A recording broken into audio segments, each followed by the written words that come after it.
2346.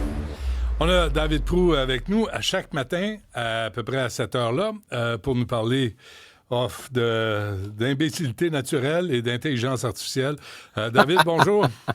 Salut Benoît. Bonjour. Tu veux revenir sur les nouvelles de l'été qui t'ont marqué?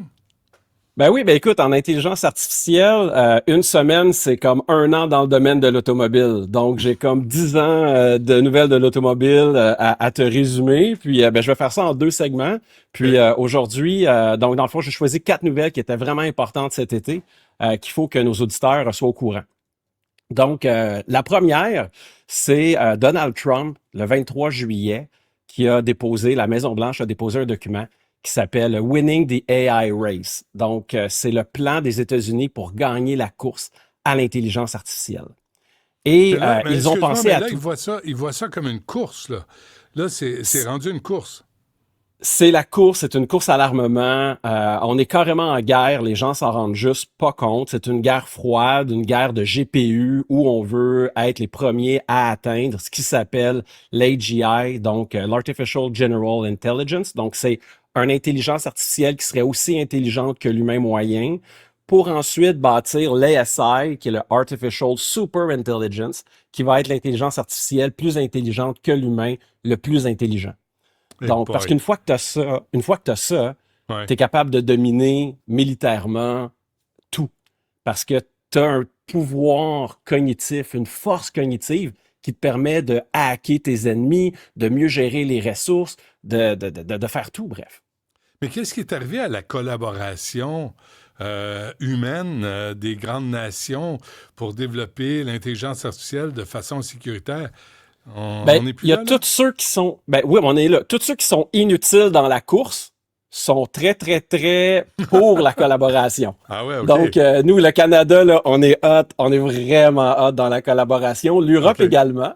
Mais les Chinois et les Américains ne pensent pas comme ça. Mais il y a quand même une forme de collaboration. Parce qu'il ne faut pas oublier que tous les GPU, c'est les processeurs qui sont capables de faire les calculs pour l'intelligence artificielle. Ils sont fabriqués à Taïwan. Donc, tu sais, toutes les tensions autour de Taïwan, là, il faut comprendre que TSMC, la compagnie qui fait ces processeurs-là, la journée que la Chine décide d'envahir Taïwan, il n'y a plus de processeurs aux États-Unis. Puis le document de Donald Trump, Winning the AI Race, ça l'adresse. Donc, il veut obliger, puis ça fait partie de sa stratégie de tarifs, c'est de mettre des tarifs sur les GPU pour obliger la production locale de GPU. Donc, TSMC s'est engagé à bâtir une usine aux États-Unis, mais là, depuis ce document-là, ils sont engagés à investir encore plus. Pareil pour les aimants faits à partir de terres rares, qui sont essentiels pour les robots humanoïdes basés sur l'intelligence artificielle. Fait que pense à un robot qu'on va avoir dans des usines puis qui va déplacer des trucs. Tu as besoin d'aimants de terres rares. Puis, il y a une usine aux États-Unis qui vient d'être financée à fond la caisse parce que la journée que la Chine décide de ne plus envoyer de ces aimants-là ou qu'elle décide de cesser de collaborer avec nous, on n'est plus capable d'étendre notre parc informatique pour être capable de faire de l'intelligence artificielle. Est-ce que ces terres rares se retrouvent seulement en Chine? C'est impossible. Non. Les terres rares sont un peu partout. Il y en a bizarrement aussi au Groenland. Fait qu'on comprend de l'intérêt du Groenland aussi de Trump là. Donc, il y en a un petit peu partout. Mais les usines, le niveau de chimie nécessaire pour faire ces aimants-là, c'est un processus qui est très développé. Puis demain matin, là, on voudrait bâtir les iPhones aux États-Unis qu'on ne serait pas capable. Parce qu'on a été tellement addict au cheap labor chinois à l'époque qu'il y a toute une grappe industrielle de l'informatique qui s'est développée là-bas. Donc, les États-Unis, ils appellent ça du reshoring. Tu sais, il y avait le offshoring qui envoyait à l'extérieur, puis là, ils veulent ramener ça. Puis ça fait partie de la stratégie de Trump. C'est une bonne stratégie, non? Ben, écoute, est-ce que ça fait du sens, Benoît? On va prendre les antibiotiques pour que les gens comprennent. Ouais. Est-ce que ça fait du sens que 90% de nos antibiotiques sont fabriqués en Chine? Tu sais, je veux dire, on est là à parler de souveraineté, puis de souveraineté, là, demain matin, la Chine décide de nous envoyer des antibiotiques, là, ta sinusite est rendue pas mal plus compliquée. je vais aller en Chine me faire traiter. Mais c'est ça. Mais c'est drôle, je trouve ça important, David, ce matin, parce que tu sais, tout le monde déteste Donald Trump. Là. Il y a une personnalité détestable. Et reste que ça ne veut pas dire que toutes ces décisions, il faut démoniser ces décisions. Il faut prendre le temps de réfléchir des fois à ce qui se décide à la Maison-Blanche, puis dire, il y a un sens. Et là, tu nous l'expliques ce matin.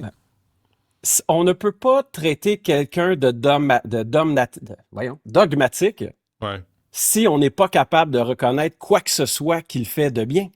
Ouais. Parce qu'à ce moment-là, c'est nous qui sommes dogmatiques. Ouais. Si tu veux, pendant la saison, quand je dis quelque chose de bien Donald Trump, gars, j'ai un petit feature, j'appuie comme ça, puis ma face est un peu orangée. Je sais pas si tu la vois, fait que je peux mettre ma face orange ou blanche à la demande. Donc, quand j'ai quelque chose de bien Donald Trump, je pourrais mettre ma face orange. Mais écoute, dans ce document-là, je vais dire les choses qu'il a réglées. Blond, en passant, David. Pense-y. Écoute, peut-être à la fin de la saison, laisse-moi y passer. Il faut que j'ai besoin de la permission de mon épouse pour ça. Mais dans le document, là, pense à des affaires qui nous font peur pour l'intelligence artificielle, OK? Est-ce que l'AI, on va être capable de l'arrêter? Ben, dans ce document-là, il a obligé toutes les agences fédérales de dire on doit avoir un plan concret d'action, que si on décide de tirer la plug, on n'a pas besoin de se demander hey, c'est qui tire la plug, c'est-tu Roger, c'est-tu Jacques? Rogers ou John. Là. Donc, l'idée, c'est comme quel est le plan pour ça. Une autre chose qui nous fait peur, c'est on ne comprend pas encore comment l'IA réfléchit. Fait que si tu demandes à un IA sa couleur préférée, il va t'en donner. Puis là, après ça, tu lui donnes une série de chiffres. Puis là, tu lui demandes à nouveau c'est quoi sa couleur préférée, puis il va te nommer une autre couleur. Puis on ne comprend pas pourquoi. Donc là, il a mis des budgets pour qu'on soit capable de faire les études nécessaires pour comprendre comment l'IA réfléchit. Une autre réfléchir à avoir des préférences? C'est l'IA. L'IA, là, tu vas lui demander quelque chose. Là, j'ai pris l'exemple de la couleur parce que c'est un exemple facile à comprendre. OK? Ouais. Tu vas demander à l'IA c'est quoi ta couleur préférée. Puis, s'il n'est pas rail guarding, là, donc s'il n'y a pas une série de prompts qui ont mis en place pour pas qu'il dise je n'ai pas de préférence, je suis un IA, là, à la base, il te donnerait une réponse. OK? Parce qu'il est fait pour te donner une réponse. Puis là, après ça, tu vas rentrer une série randomisée de 50 chiffres dans ta discussion. Puis là, tu vas lui redemander c'est quoi sa couleur préférée, puis il va te donner d'autres choses.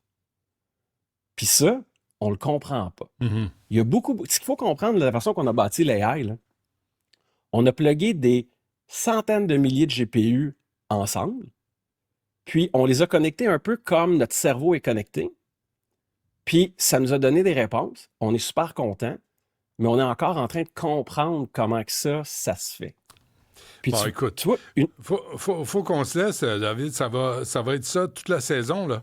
Ça va être ça. Non, mais tu sais, tu prévois 4 sujets, mais chaque sujet, il y a tellement de matière à comprendre et à exploiter, et puis surtout à comprendre l'origine de la chose, mais où on s'en va avec ça.